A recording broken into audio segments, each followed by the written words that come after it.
I'm Charlie, this is Stevie, we are Chilling with Popcorn, welcome to another Bad Movie Monday. So today we are going back again to 1984. We've done a few 1984s. We have, haven't we? Either it was a good year for movies or a good bad year for movies. Yeah, indeed. But Paul McCartney's Give My Regards to Broad Street. Yes. So it was released in 1984. Paul McCartney's recording of his album is complicated by the fact that his master tapes go missing. Yeah. Directed by Peter Webb, who, from what I can make out, only made 2 films. Got a screenplay by Paul McCartney, and Yeah. I saw this at the cinema in 84. Wow, I wasn't even born in 84. Yeah, the cinema no longer exists. Neither does Broad Street Station, No, which it gets although the you title can from. get to... There's a part of Broad Street is used on the Elizabeth line now. So yeah, and but it's got one of my all-time favourite soundtracks. And this is a film that's hard to get a hold of. You can't get it digitally or physical legally, so you're going to have to find a way around this, and you can find a way around it because we found it quite easily. We won't say where. But... No, because I really like the idea of being able to go back and rewatch this movie. Yes, which definitely. We do bad movies. I would say, well, it's bad movies that are bad movies that are good, and just really. They're just bad movies that are just totally bad. Yeah. And this is a bad... I think I enjoy it. So bad movie that's good. It's over to you with the notes. Yep, so first thing is it's a musical... Jukebox musical. Oh, I was getting there.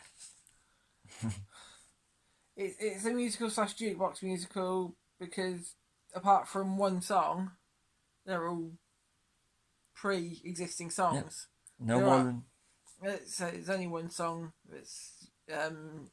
was it written for the... It was No More Lonely Nights, written for Give My Regards to Broad Street. Yeah, whereas most musicals, it's all original songs, isn't it? Yeah, and except for I found out recently, in the last few years, that Singing in the Rain is a jukebox musical. That's where I got that term from.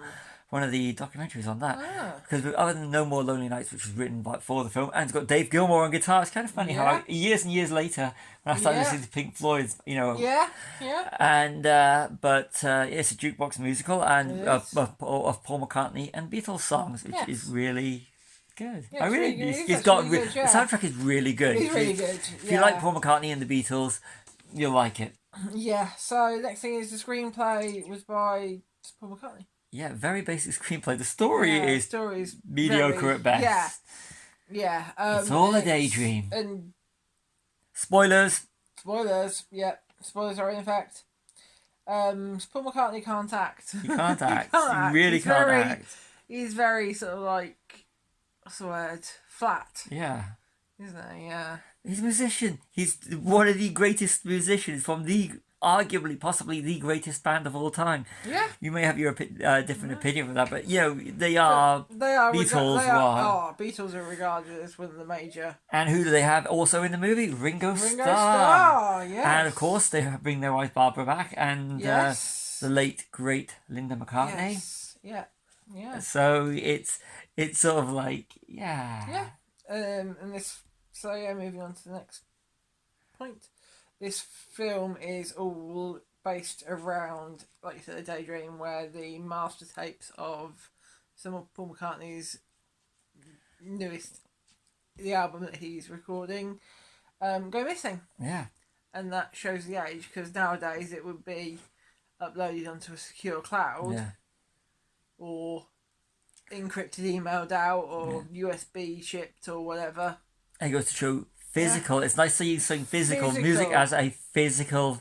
You remember this is at the time that CDs were ever early, or we're talking about the albums, the vinyl. Yeah. And and music as a commodity. It's kind of I like the whole thing that it's treating music, especially in today's climate, as something special. Yes, which is nice to see. It is. Music is special. Yeah. And where you can, you should pay for it to support.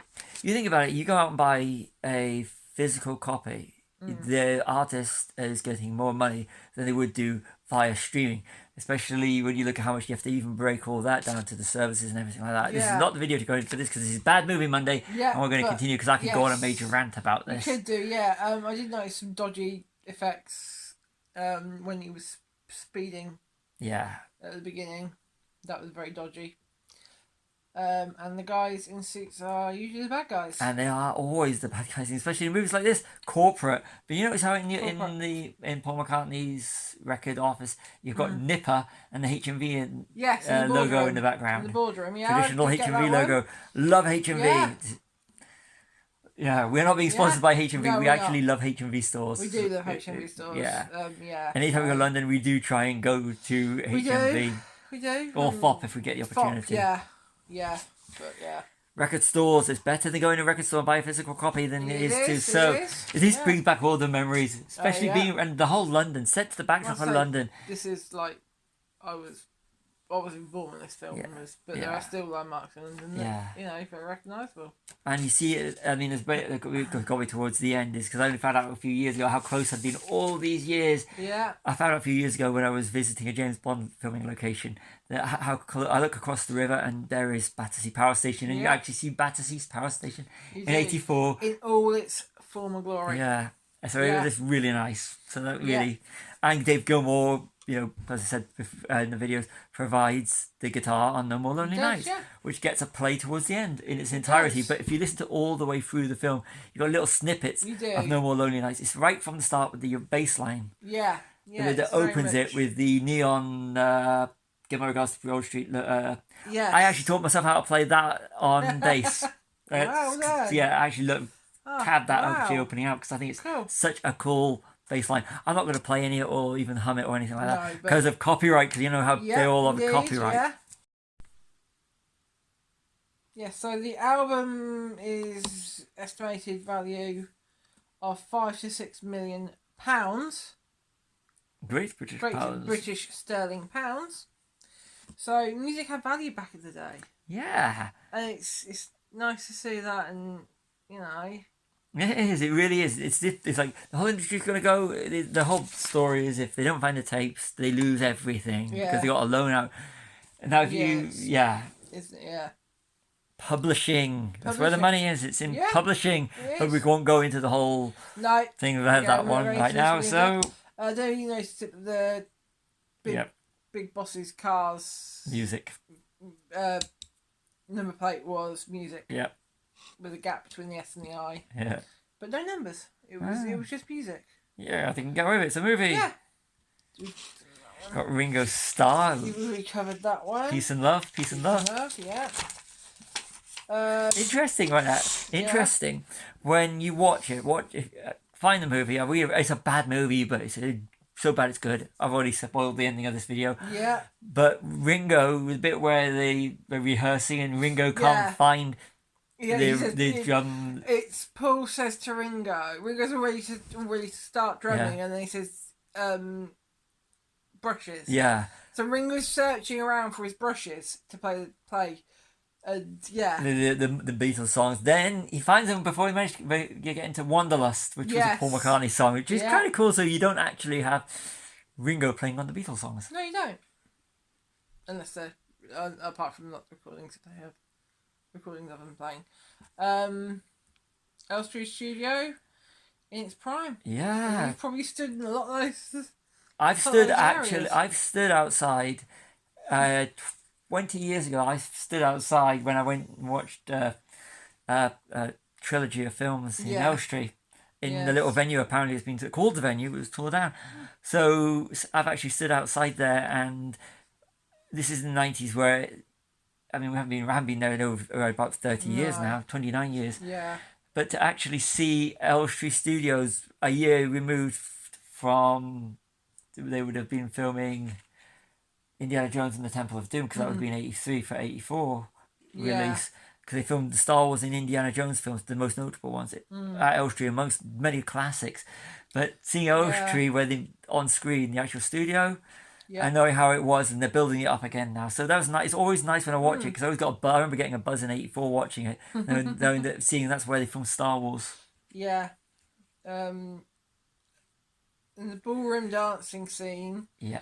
John Paul Jones plays bass and Linda is on piano. Yeah, the thing about John Paul Jones is it wasn't until a few years ago I found out that it's John Paul Jones playing a white Fender jazz bass. Yes. Now, if you don't know who John Paul Jones is, Led Zeppelin's bass player, legendary bass player. So actually seeing Paul McCartney and Linda McCartney, of course, vegetarians, peace and love. That's a Ringo Starr thing, I know, but seeing the Paul and Linda have done so much for vegetarianism, so it's always nice seeing Linda, the late great Linda McCartney. But John Paul Jones on a white Fender jazz bass. Yes. That is, as someone now that's looking at it, it's like, yeah, that is an awesome bass. Yeah. And Led Zeppelin are awesome. Yep. One of the guys uses a rotary payphone. Yeah, kids, that's what we used to do. That's We couldn't get in touch through mobile phones. No mobile phones or anything. It was a dial up, and it was. I mean, I remember my parents. We had our first phone was a rotary phone. Same here, but I'm older than you. Yeah, and then we moved to one with buttons. I miss the good old days. Watching this, it's a real nostalgia trip. Yeah. So as bad as the storyline is, there's a lot of great elements that show the whole nostalgia thing. They really are. It's this. really good. Yeah. Dream Inside a Dream. Yeah. Which I pointed out is probably him just trying to work out. It's more a visualization of his thought patterns rather than dreams. But it's the music. We're here for the music. Because he's not actually asleep when he's having them. Yeah. So it's more of his train of thought you're following. It's like a thin storyline based around music, so doing like a music video, an extended music video. But it was done on a I remember reading right, 9 million budget, and it made about 1.5 million. I haven't got my notes up for this, so it didn't break even. It flopped. Yeah. 47 minutes in, Paul finally picks up a bass, and it's a Rickenbacker. Yeah, Paul McCartney, the bass player of the Beatles. I mean, he's a multi-instrumentalist, but he is, it's the iconic Hofner violin bass, and then the Rickenbacker bass. So to wait 47 minutes for Paul McCartney to pick up a bass guitar, and now speaking as someone who became a bassist, I started playing a bass a long time afterwards. Yeah. A long time after the movie. It's kind of cool now when you're watching and you go, yeah, this is so cool. And it is a nice looking Rickenbackers. It's really nice, actually. You've never actually tried one, have you? I've never tried a violin bass, and I've never tried a Rickenbacker, but I had the opportunity to play a violin bass, but I had a slight problem. I had a broken wrist at the time. Yes. So going into a guitar shop with a broken wrist and saying, you can try anything you want, I'd like to. I'd like to, but I can't. And it was in Liverpool of all places. I know, that's the worst thing. So yes, that's on my to-do list. Have a go at a Rickenbacker bass and a Hofner violin bass. Yeah. The blue tape box is iconic. Say what you want about this movie, love it or hate it, but the MacGuffin, which is the plot blue, device, really, isn't it? which is the blue box, looks really cool. Oh, it does. It does. So cool. It's the sort of thing you could literally put on. It'd be a great looking light on a wall. Yeah. You could literally do a replica of it. Or a talking piece in the middle of a room or something. It would look cool. Make it up. It is so cool. Yeah. And if it does look so cool. Really cool. So I'm going to give that's a definite thumbs up for me. Yeah. Yeah, so the Eleanor Rigby scene drags on a bit too long. It really does. Go Eleanor Rigby and Eleanor's Dream. I know the soundtrack. It's just bad. Yeah. I mean, you can buy the soundtrack. But you can't buy the movie. Yeah, but weird. It does drag on a bit. Giant Haystacks, though. Giant Haystacks, the wrestler, may you rest in peace. He was good. He's brilliant, and I really like him in the movie. It's just a shame.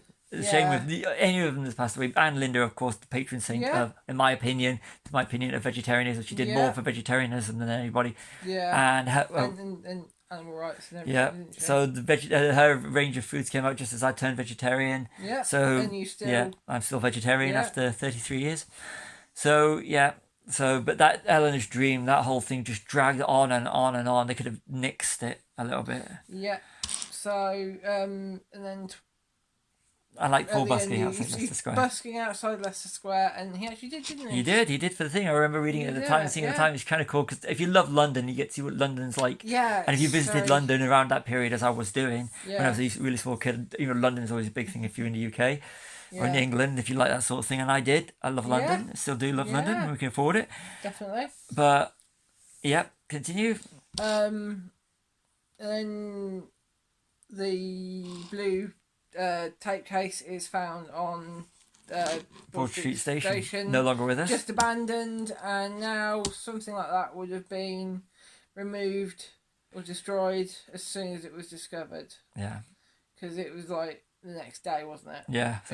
So it's probably been there for goodness knows that long. Yeah. So they managed to keep a suspicious package, blue, out just lying on the train station thing. Yeah. So yeah. Yeah. And I just want to point out, because this is a scene where this is where they play "No More Lonely Nights" in the most fullest in the film, and I like photographing train stations. I've loved visiting train stations at night, and it wasn't until recently rewatching it a few years ago I realised watching Give My Regards to Treat as a kid, it's probably the reason it lodged in my mind, because there's nothing more peaceful than a train station at night. Yeah. And you go to say somewhere like St Pancras, for instance, because obviously you can't go to Broad Street. Yeah, how busy it is. And at night when it's just got train stations have a lovely vibe. They do, don't especially they? in England. I don't know about anywhere else, but I like going to train stations. Yeah. And riding on trains. This really is. We're not train spotters. We're not that kind of. Don't care what the train is. Just like riding on it. I could spend all day in St Pancras with my camera. You could. It's told me that beautiful. a few I know. times. Now the audience knows. Yes. No, it's And then So this film has inspired. Really, it's inspired. So last thing is music was a big deal back then.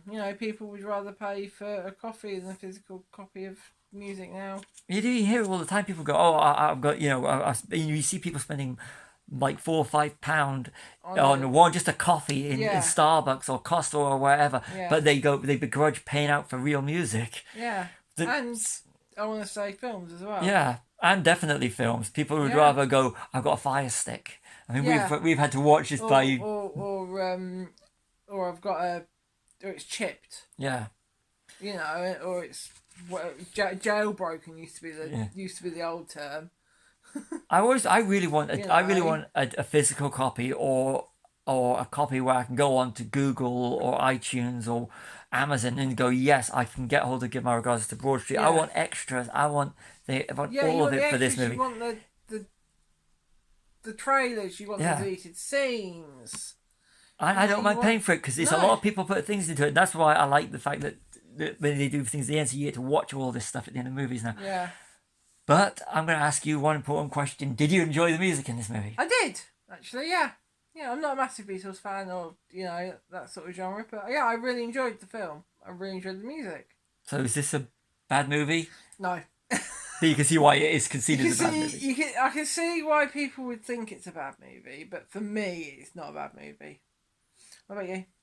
I look at through the years, because I've got the whole nostalgia thing and how it's inspired. There is how things have lodged in my head for years and everything. So it's kind of, I really enjoy it. It's a guilty pleasure movie, and I love the music in it. I really do. I think the music's fantastic. Good. And I obviously like the bass lines, of course. Yes. So I really enjoyed this movie. So I think we can say we enjoyed it. Yeah, really definitely. Enjoyed it. Yeah. If anyone that's involved with this, with Give My Regards to Broad Street, is actually watching this, physical copy or make it available, because yes, please. It's really it's a nice little nostalgia trip. Definitely, yeah. And the music's good. Anyway, we should wrap this up. So I've been Charlie. This has been Stevie. We are Chilling with Popcorn. Like and subscribe.